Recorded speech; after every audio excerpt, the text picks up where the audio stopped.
And while many people are getting ready for their Super Bowl parties, Taylor Swift is racing to Las Vegas right now. The pop star reportedly landing in Los Angeles this evening after putting on 4 sold-out shows in Japan as part of her Eras tour.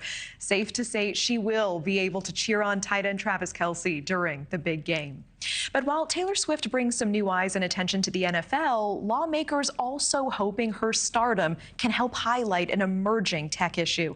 Explicit AI deepfakes are becoming more and more prevalent, recently impacting the massive singer-songwriter herself.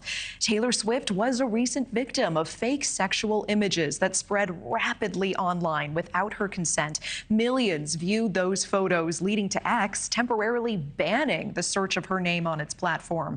And now this incident is prompting action by lawmakers in multiple states. In Missouri, a House bill dubbed the Taylor Swift Act has been introduced, hoping to combat these AI deepfakes. The legislation allows victims of these fake explicit images to not only bring civil action against those behind the deepfakes, but also includes criminal punishment. These crimes are classified as felonies, punishable by up to 4 years in prison, and even more if it's not a person's first offense.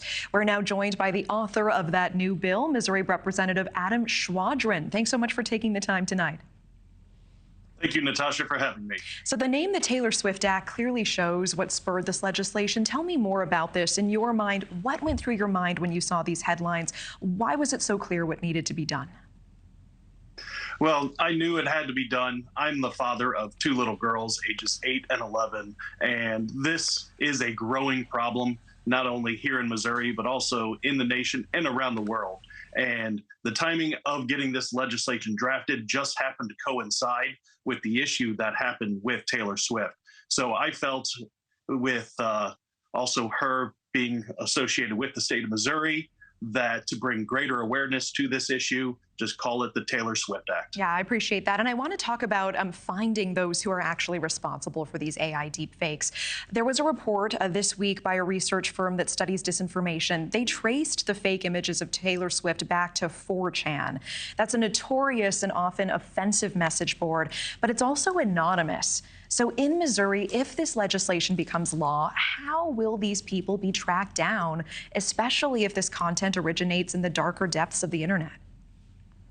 Well, we will have to figure out exactly how to track these people down, but there are also the cases that we are seeing across the country of classmates that are being attacked by other classmates of theirs that are creating these images, and it's affecting young girls and even boys, and those are a lot easier to track when they're being shared from phone to phone, as many of the cases are here in this nation. Okay, and with that in mind, this bill targets the creators of deepfakes. What about those who share the images? Would this legislation apply to them as well?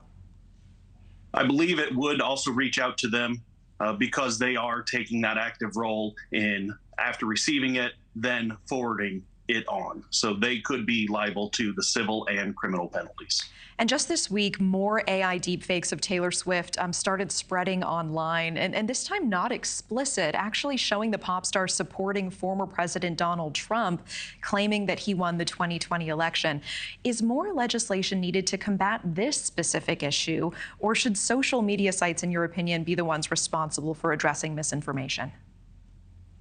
I don't think it's incumbent on the social media sites to deal with all of this. It is incumbent on us in the government to ensure that the people can be pursued civilly and criminally for creating these deepfake images, because as you've already noted, they are becoming more and more real, and it is becoming a growing problem. Okay. Representative Adam Schwardon, we appreciate your time tonight. Thank you so much. Thank you for watching. Go to newsnationnow.com to find NewsNation on your television provider. And don't forget to click the red subscribe button below to get more of NewsNation's fact-driven, unbiased coverage.